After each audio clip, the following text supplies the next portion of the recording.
Thank you, Paul. That's great. We've also got joined on the panel here are two Isabels, very exciting. So Isabel Dedring from Arup, Global Transport Leader for Arup, and before that, London's Deputy Mayor for Transport. And then we have Isabel Allen, Design Director at HAB Housing, which she set up with Kevin McLeod back in 2007. And before that, you were editor of the Architects Journal. So huge amount of experience here on the panel. Before I come to you, just Paul, just a couple of questions really. We know the mandate, we know the manifesto, you kind of came into power and the targets, which is all great. Is there a danger though it just becomes a numbers game and you kind of forget about quality? Absolutely not. What we don't want to do is be putting up stuff now that we want to rip down in 5 and 10 years' time. We want things that will last the time, and that's about quality. It's about quality of the individual buildings, but quality also of the realm, the public realm around them. If I walk round Temple Quay, for instance, there's some quite nice office buildings there, but the spaces between them are appalling, and it means that it's a complete dead zone. So it's not just about residential buildings; it's also about commercial buildings as well. What we want is a quality where people feel proud of the city that they live in, that they feel able to use the spaces, and also that people say, yeah, I want some of that. We're all aware of the phrase NIMBY. I want people to buy in to new development in all sorts of ways, including actually by putting money in. I want people to buy into it and want it rather than organising petitions against new development. And the way we do that is by new developments enhancing communities and neighbourhoods rather than being seen as something which is taking things away. And, we're starting our consultation this month on our biggest development site, Hengrove Park, where in the area and around about 2,000 new homes, the initial response was huge opposition. I want those people who are opposed to it, as it's being designed and built, and after it's built, saying, I really wish I hadn't opposed this because it's making such a fantastic addition to the place I live. In fact, I'd like to move into that new area. That's great. I mean, and clearly, Paul, you're a man on a mission, but you possibly can't do everything. So I wondered if there's a specific role or help that you could expect from architects to deliver more and better affordable housing. Well, I mean, I try to be quite blunt about the arguments that I make. It's really helpful for me if you're educating your clients before they come to me. I get lots of developers come to see me, sometimes with their architect, and they've all got nice big shiny towers they want to show me. It's all very phallic and exciting, and when I'm 45 minutes into a presentation before they've mentioned what's happening with affordable housing or about the public realm and those other issues that are important to us, I think, actually, are you the sort of organisation that we want to encourage within our city? And they say, well, they want it in Liverpool. Well, actually, this isn't Liverpool, this is Bristol. Liverpool's got different issues, different housing market, different drivers than Bristol has. The same, every city's different. I don't want, here's one we did in Liverpool, we can do you the same one here. I want people actually thinking about, what can I do for Bristol? Because then we can enter into long-term relationships with people who have got a shared sense of values to those we've got. And I think, you could also save yourself a lot of abortive work if you're bringing to us schemes which fit with our ambition. That's great. Isabel Allen, HAB Housing, you have advocated a much higher quality housing development than the general standard of volume house building. Could you tell us a little bit more about that and how you're kind of pioneering with that? Yeah, I can. For those of you that don't know, when we set up, which was about the time the housing market collapsed, we directly wanted to kind of be a riposte, if you like, to the volume house builders who were kind of building crap everywhere. I have to say they've all got a lot better now, so I can't keep using that line. But and to be honest, it was purely pragmatic, really, that we got into social housing because nobody would lend us any money. We were journalists and a TV star, and Didn't have a clue what we were doing. And we went in and we were terribly sparkly and persuasive, and everyone was like, that's great, why didn't you stick to the day job? And they were quite right. So we worked out pretty quickly that the only people with any money to spend on housing were the HCA at that point, and the only people with access to that money were the housing associations. And actually they were doing very innovative work then. There was a big motivation in terms of grant funding for them to up design quality. So I can proudly say that our first, 200 and something houses were in partnership with the Housing Association. And we didn't make any money for years, which was depressing. But what we learnt from them was absolutely invaluable, because of course they know, in a way that private developers never know, the impact of reduced bills, good construction, what kind of things make neighbours fall out, make communities thrive, what kind of things residents complain about. And that insight is worth its weight in gold and pays for itself over and over and over. So I'm kind of profoundly grateful for that. It, of course, puts us in a good position for projects such as the one that Paul showed you earlier, where the social housing is absolutely fundamental. And in fact, we're doing that, we're very proud to say, in partnership with the local housing association too. We're not absolutely saintly, and we do have investors who keep asking us when we're going to make more money. So we kind of maybe got a bit of a Robin Hood thing going on. We do some nice glitzy upmarket things in Hampshire and Oxfordshire that pay the bills. And we do projects like the one you saw, which we hope to prove can be profitable, but realistically ain't going to be an easy living for anybody. And custom build is quite a significant part of what you do. It just wonder, is. Is it just a premium product, or is it a genuine contribution to the housing crisis? So what we've learnt about the theory about custom build is it's great because you can kind of buy something a bit cheaper and it's not finished, and you can personalise it when you save the money, and it's meant to be, or we fondly imagined it was a way of increasing choice and affordability. What we've discovered is that's absolute nonsense, really. Frankly, we're a volume developer. We're going to get you the cheapest kitchen. We're going to build it cheapest. 25, 30, 40 people, however brilliant, whatever good eye they've got, and all those white vans is not the efficient way to build housing. It is a luxury, and fundamentally, the way it works, obviously, is to sell off plan, which is great, but not many people can afford to buy a house before they've sold the house they're living in. So again, at the upper end of the market, it's kind of fun. It's a semi-hobby. People are living in their house abroad, or they're renting somewhere while they get their perfect house. Actually, on schemes like this, where the market is tighter and people are borrowing right at the edge of what they can afford, you've got to be much more rigorous about it. We still do it. The reason that we do it is it sets up a much healthier dynamic between us and the residents. And when Paul mentioned earlier that, the people that protest against schemes are then the people trying to buy them, he's absolutely right. And I guess what we've done with custom build is we slightly blurred that distinction, so you don't get that stage where you're having tomatoes lobbed at you and then you disappear and then you build something and the same people are trying to buy it. Right from the start, the things you're talking about potentially for sale, and people are looking at it thinking, oh, that's quite interesting. If I bought it early enough, could you actually do this? Could you cope with my kid who won't leave home, or my granny who won't die, or whatever it is? And it becomes much less adversarial. So in terms of brand positioning, and again, the thing I was talking about earlier, in terms of us really understanding our market and what they want and what triggers the decision to buy or not to buy and what they'll pay for, it pays for itself. It doesn't get you a cheaper house. That's an absolute myth. Great. Isabel Dedring, we've talked a little bit about transport infrastructure already, but I wonder if you could just unpack it a little bit more and just explore how important transport is as a catalyst to getting better urban development, both here in the UK and across the world. So I think it's obviously a very well-worn path. Everybody learns when they get their degree about how we need to have planning and housing and transport. We think about it all at the same time, blah, blah, blah. But, then you go to the real world and nobody in transport knows anything about housing or planning, and no one ever talks to each other across those silos in practice. So when I was at City Hall, one of the things that we found was that once transport sort of stopped being the most complained about thing in London after a couple of years, and housing became the most complained about thing. So in this really dark, negative attention-seeking, way, transport professionals in London were like, wait, we're not the thing that everyone's talking about anymore. So we need to be, okay, we're all about housing now.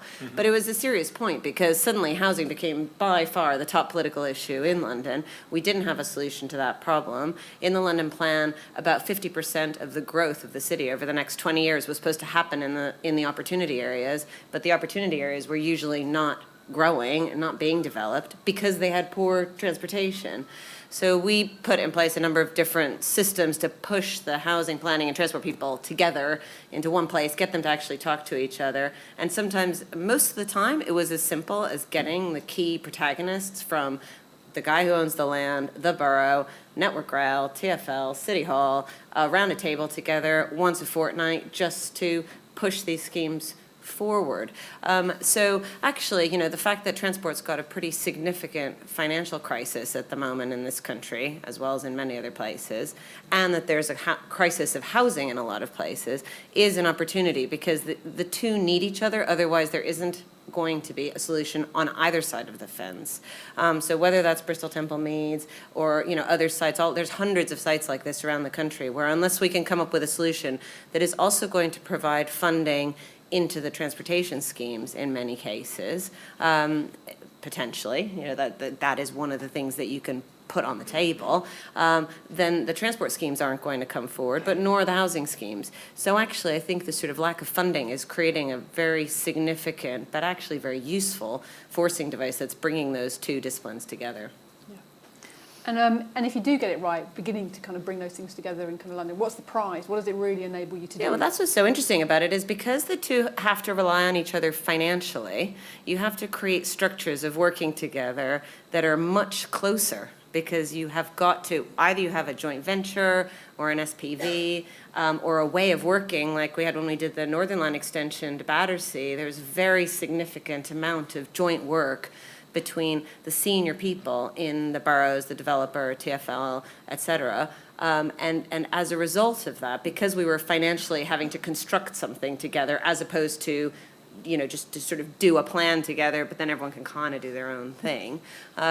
Because of that, you actually got a much more integrated and holistic outcome, whether you like that particular project or not, but it actually forces everyone to agree up front what it is, sort of like what you were saying about residents. What is it that we're really trying to build here? Not what usually happens with transport schemes is we built a thing that was the transport engineer's absolute dream, and then you just have to shovel some housing in around the sides of it, and it's too bad that we put the entrance to the station on the wrong side, or that we didn't do overstation development, or we didn't think about the district, and there's no pedestrian crossings to get there. That's all, too late. Sorry about that. Whereas these structures are actually forcing the players to design the thing more co-creating whatever the set of solutions are, which isn't just about the transport infrastructure and the asset. It's about, the station, the district immediately around, the whole district more broadly, like a Temple Meads. Yeah. So that integration is the difference between getting something right and something fundamentally wrong, really. And that infrastructure is there for a long time. But I think the issue that we're finding, certainly we found this in London, and now we're seeing that in UK, in the regional cities with devolution as well. Cities are more and more empowered to do things. They're politically on the hook to deliver these things. There are very, very few people who have the capability to construct these sorts of deals and to get them to happen. And it doesn't need a particular professional technical discipline. It needs people who think that their job is to get this housing built and to get this station refurbished, not talk about it, produce documents, produce visions, et cetera. And there aren't that many people in the built environment industry generally who are commercial deal makers who get a thrill out of getting these projects to actually happen on the ground. Yeah. And you've got a kind of global perspective really with Arup. So London's beginning to get this right. Are there any other hot spots around the world that would be good for kind of, people here to learn from? Yeah, unfortunately not really, I would say. I think it's a real gap globally. And, people always talk about Hong Kong because MTR owns land there, but and therefore it's been able to develop land. It builds out the metro and at the same time it develops the land. But it's a bit of an unfortunate example because people say, oh, that's different because they own the land and therefore, they're in a different position, a special privileged position. We don't need to own the land to do integrated transport and housing schemes. There's lots of different structures and techniques for doing it. I would say there's probably 5 or 10 cities where it's being done well, but in pockets, where London would be an example. San Francisco Transbay Terminal is a fantastic example of how to do this right. You know, famously Hudson Yards, but then you'll also have places like 2nd Avenue Subway, which is exactly how you don't want to do it, and High Speed 2, which is, again, how you don't want to do it from an integration perspective. So it's a real mixed bag out there. Sadly, I don't think there are people that we can really learn from. And the issue that you were talking about earlier, about sort of avoiding gentrification, creating a socially equitable outcome in the transport world, is not understood at all. You know, it's sort of, obviously regeneration is good, right? So, you know, the more people we can kick out of the neighborhood and get higher land values, the better, fantastic. And now there's starting to be a realization, especially in certain markets, like Los Angeles, where it's a huge issue, it's the #1 political issue, is that, you know, bringing infrastructure into a new location is actually causing the neighborhood to change in a way that people don't like. So what is the answer to that? Actually, you know, what you were describing up there with that scheme, you know, we don't have kind of techniques for even thinking about that, let alone delivering those sorts of solutions in the transport industry. Thank you, that's great.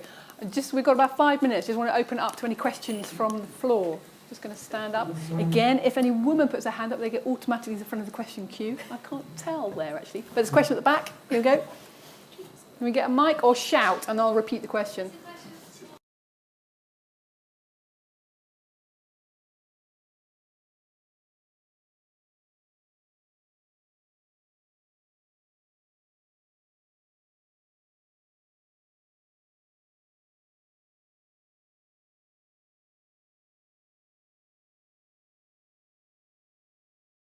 Okay, so the question was about how do you genuinely involve local residents in shaping your plans, Paul? Well, you go and talk to them. And I think it has to be a dialogue rather than somebody going along, doing a presentation with lots of lovely boards and asking people to fill in a form and then going off again. There has to be, you have to try and get an ongoing dialogue. But also, you have to remember, in a city where you're developing, for instance, new housing schemes, it's not just about the local residents. You know, I've got 600 families in temporary accommodation. I've got 1,000 people living in hostels. I've got 9,000 households on a council waiting list. It's about those people as well, the people who want to live in the neighbourhood. And the thing about, you know, as politicians, we have to balance the local view with, you know, the needs of the city, and we can't be in a position where, you know, a small number of very vocal people in a particular area have a veto over us sorting out the problems of other people's lives. Okay. Isabel Allen, I don't know if you want to say anything, because you work very closely with community in Southmead. Yeah, I've got to say, I mean, the business of consulting with local communities is such an imprecise mix of witchcraft and fantasy, and we all, of course, have to try. We all live in a democracy, and we're very proud of that. But, you know, there's entire companies, I don't know if you know Publica in London, or, you know, there's huge businesses premised on actually having the wit and the skills and the insight to go into communities and try and distill a kind of sensible agenda out of that.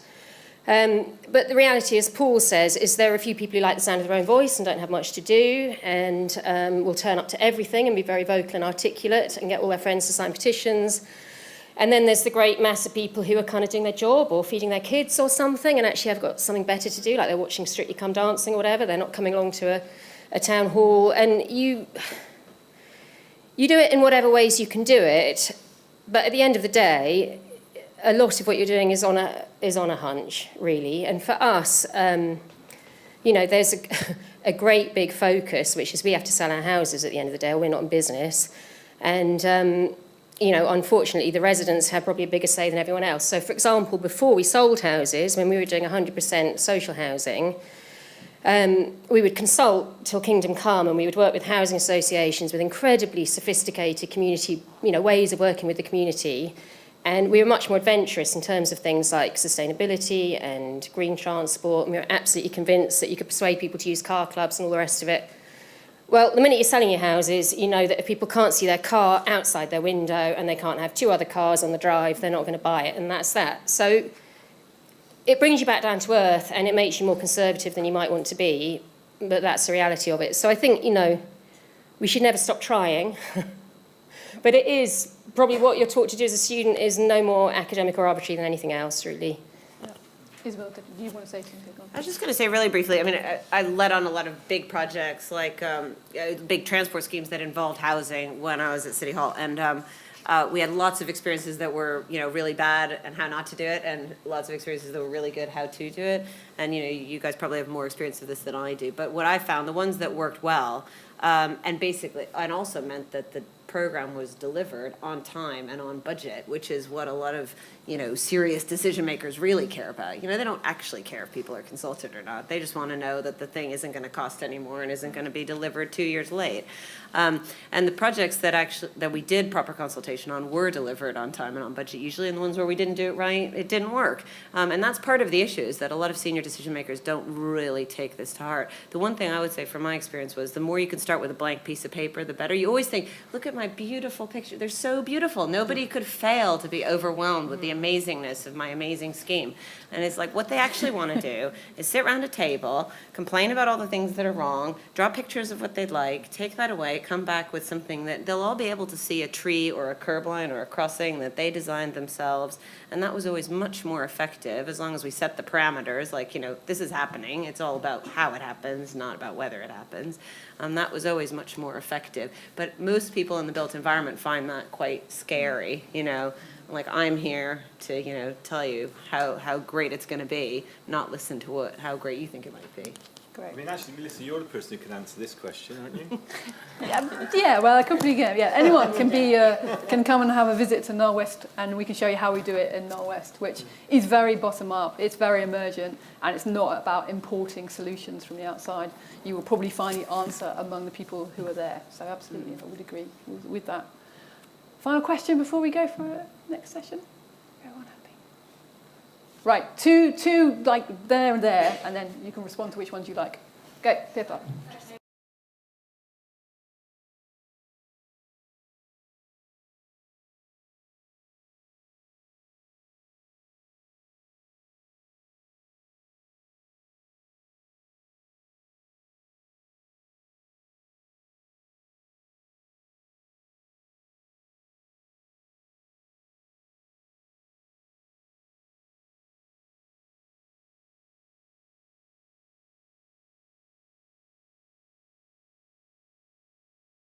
Okay, less of a question, more of a request to use the Urban Design Forum. Last one here.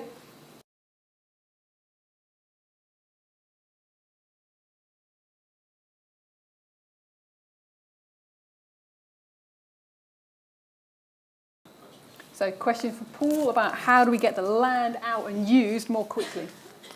Well, firstly, it's us, the council, actually making the decision to put land out. I've got things like, we can't get the caravan park out because when we did, there was opposition from the caravan club to building a school on it. It's like, why have we got a caravan park in the middle of the city? It's just a nonsense, And so a lot of it is about the political will to do it.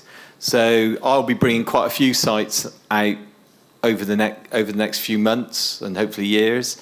And as I said, in terms of where it's housing, we'll go to the housing associations first because the private sector has failed us. If the housing associations aren't interested, then we'll go to the private sector. So we'll go through that mechanism. In terms of commercial land, that will probably come out through a more market mechanism because there isn't an equivalent to housing associations in the commercial sector. So that will be brought out either auction or other forms of sale. But we're also hoping that the review we're going through, the planning process at the moment, will also free up more land to be available for development. So sites will go through the Homes West Partnership for housing in the first instance. Is there for example, we're working with Reading Borough Council, they've got a local authority new build programme. Mm-hmm. Is there an equivalent in Bristol, or are you? Yes. Are you going to be building? Yeah, well, at the moment, we're building about 60 council houses a year, which isn't a lot, but we're also building private housing for sale to subsidise the council housing programme. So there are sites coming through the system for that, and then we are in the process of setting up our own housing company, which is a delivery vehicle, and we will be looking for joint venture partners for that delivery vehicle as well. And the first sites on that will be in the north of the city, in the Lockleys area. Great. Right. Will those sites be coming forward on the framework still? We'll have to see. We're reviewing the procurement processes. You know, one of the enemies of getting anything done is procurement. Yeah. It seems And to on be that the really- opposite of procurement. Yes. Did you want to add a final remark on that? I'm just gonna, I know, I'm keeping everyone from coffee eventually. I was just gonna say, you know, I worked at City Hall for 8 years, and it was amazing how passive in general, I feel the kind of all the range of players in the ecosystem of the built environment are in bringing ideas forward and helping to push ideas. And there's a little bit of, at least in my industry, there's a little bit of a sort of politics stops things from happening. In my experience, 90% or more of the projects I was involved in at City Hall were happening because of politics. So I think the more that professionals in the built environment can kind of embrace the political process, try and understand it more deeply to create, you know, sort of, I don't know, swim lanes in which these projects can come forward, rather than focusing on the project itself. I think the better, and you know, anything that I can do or others can do to help that to happen, rather than sort of seeing politics as the enemy. And I mean politics in the broadest sense, which is about engagement and other things. There's quite, you know, poor understanding of it and a little bit of a rejection of it. And sadly enough, that's the real world. And so, you know, the more we can kind of embrace it and find the joy in it, the better, and the more projects are going to happen. Great. And I think, Paul, your door is open to any of those kind of collaborations or possibilities. Absolutely. So, Paul. There's nobody who's asked me for a meeting who hasn't had one or hasn't got one in the diary. There you go. There you are. An open invitation for you all to come up. The next big idea to help Paul. So thank you very much to our panel. It was a great discussion.